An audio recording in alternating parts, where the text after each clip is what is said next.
The people behind Gangstalking do not want you to see this video. When I tell you, these people literally banned this video off of my TikTok 6 times on different accounts that I had. Okay, because in this video, it explains in great detail how this program works.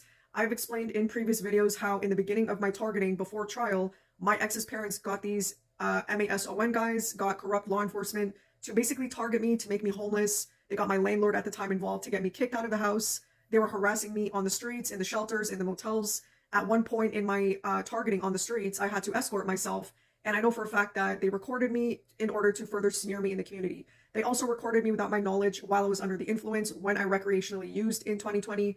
While I was intimate with friends, my so-called friends that became compromised, they got them to set me up by recording me while I was intimate with them. So when I tell you guys these people had profiled me to the depths of hell before they went over it and started smearing me in the community with all that footage, I really mean that. Okay, and this was all because I wanted to take my ex-drunk abusive ex to court. I got him charged in 2020. He had assaulted me multiple times in the month of April of 2020, I believe, and I had reopened a case. Okay, he had basically knocked me out while I was trying to stop him from drinking and driving, and his ex and his parents got corrupt officials to basically flag me in the system to target me before trial. So I'm going to get into this video for you guys. I want you to understand that I might not play the whole video. So if you want to watch the whole video, you could obviously just search it. But this one explains in great detail about how this program works. The nature of the risk must be given to staff likely to come into contact with this person. While workers have the right to know the risks, it is important. I'm just going to start it from the beginning. Just give me a sec, guys.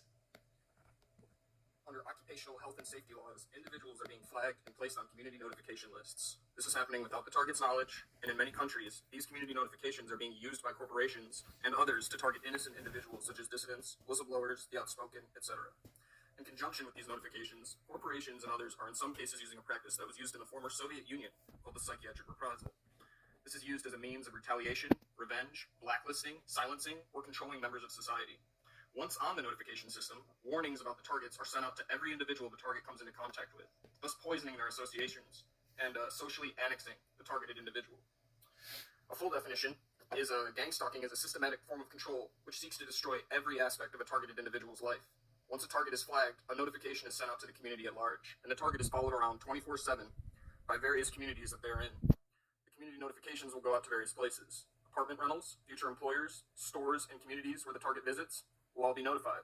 Masonic lodges, temples, churches, I just want to note that the main people who started my gang stalking were actually the MASON guys, the guys that he basically just mentioned.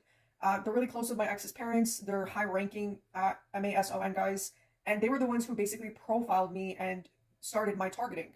My ex's parents, are really close with them, and, their son kept getting charged with assault, okay? I would basically stop the cops from getting him arrested when they would come to the house after an altercation. And I didn't realize that his parents were plotting on me throughout this whole time. So when I had reopened that case, all of this gang stalking and this harassment started to happen in my life, and they slowly removed everybody out of my life. They used my friends against me. Most of my family was fake as hell, so that wasn't really a problem, and they were easily compromised. They've set me up at jobs in the past. I don't work for anybody anymore. I work for myself as a tarot reader. And the moment I started gaining recognition online for my psychic business, they have ramped up my targeting. They've become more persistent in tampering with my food. They have been, for 5 years, guys, they've been tampering with my food with epinephrine to induce a heart attack, okay? I've been successfully set up with this substance 7 times on different occasions. This is how evil and disgusting and cruel my ex's parents are and the people that they're associated with. I will post videos and pictures of them at some point once shit hits the fan, because his parents have threatened me in the past with a defamation lawsuit. Look at the narcissistic, typical behavior that they utilize against people that they're abusing, guys. They'll try to threaten you with a lawsuit, and I will never, over my dead body, ever give them a penny of my money, for exposing what they have done to me all of these years. So when I tell you, when shit hits the fan, I'm going to make sure I go into every community to post your faces. I'll put your faces on flyers. I'll post your faces on social media so people can make sure what truly happened in the situation. Because they've had the upper hand throughout all of these years, isolating me, targeting me, harassing me, smearing me in the community, while, covering up what they had done to me. And I have, protested multiple times in public to try to expose this, and they have tried to, send people towards me to basically target me in public. They have deleted or banned my TikTok accounts in real time while I was protesting also in public. So they'll mass report your videos down, so they'll further silence you.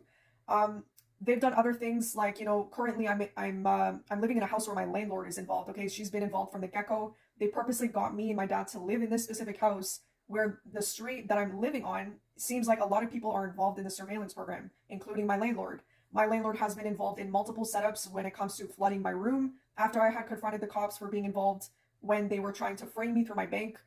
She had served me warning notices over false accusations of me harassing the tenants that she had living above me. They will do certain things to try to get you kicked out or to try to provoke you. They've tampered with my Wi-Fi wires. So they'll do certain things, petty things, tedious things, things that are not traceable in court in order to target their victims. And they know the nefarious intent behind this, okay? Make no mistake, a lot of these gang stalkers know the nefarious intent behind this. A lot of them are being lied to about you, but a lot of them are aware of the true nature of this harassment. So I'm going to just play a little bit of this video for you guys so you can understand. Doctors' offices, fire departments, police stations, etc. A covert investigation might also be opened, an electronic means used by the civilian spies and snitches as part of the overt and covert monitoring and surveillance process. Individuals can be flagged designating them as having a history of aggressive or inappropriate behavior. This notification system will follow the target if they move, change jobs, or visit other areas. It lets the community believe that the target is a person who needs to be watched or monitored.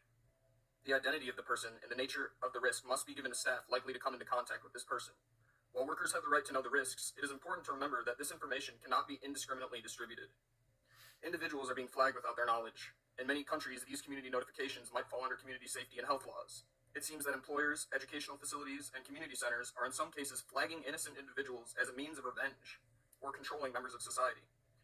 Maria Buffa, a former salaried employee in the personnel department at Ford World headquarters in Dearborn, Michigan, said she too was sent to a psychiatrist after she filed a sexual harassment complaint in February 1999 against a female coworker. You think maybe I am the problem. Why else would they be sending me to a psychiatrist, she said. The psychiatrist Ford selected, Dr. Edward Dorsey of the Midwest Health Center, made a report that said the only psychiatric system Buffa displayed was anxiety. Dorsey's report said that the referral came from Ford's medical department and was at least in part due to her complaints of the sexual harassment. He also noted that the Ford doctor who referred Buffa cited a couple of incidents. She was seen yelling at someone, and she had shown up at a fitness center, quote, wearing less than the usual amount of clothing for that physical activity. In April 1999, Buffa's boss fired her for the good of the company, she recalled being told. The process begins when the individual is then placed under overt and covert forms of surveillance. Everywhere the targeted individual goes, their name is flagged. In a big city, this could mean that thousands upon thousands of people are getting a notification about the target. The person is followed around 24/7. Foot patrols and vehicle patrols are used to follow the individual around as part of the monitoring process. During these patrols, a one-handed sign language is used to assist the citizen informants with communicating to each other. They will use this to silently communicate to any business the target enters or other areas. Gangstalking is experienced by the targeted individual as a psychological attack that is capable of immobilizing and destroying them over time. The covert methods used to harass, persecute, and falsely defame the targets often leave no evidence to incriminate the civilian spies. It's similar to workplace mobbing, but takes place outside in the community. It's called gangstalking because groups of organized community members stalk and monitor the targets 24/7. Many targeted individuals are flagged, harassed, and placed under surveillance in this way for months or even years before they realize that they are being targeted by an organized protocol of harassment. What happens during the monitoring and surveillance is very similar to what happened to many innocent individuals in the former East Germany or activists and dissidents in Russia. Many innocent people in the former East Germany would be targeted by the state, and then their friends, family, and the community at large would be used to monitor, prosecute, and harass them. The same persecutions and harassments are now happening in democratic countries. Once a person is flagged or has a warning marker placed on their file, the community becomes hypervigilant, and within this structure there is a targeted and illegal protocol of harassment that happens. Electronic means are used to monitor, harass, and torture the target.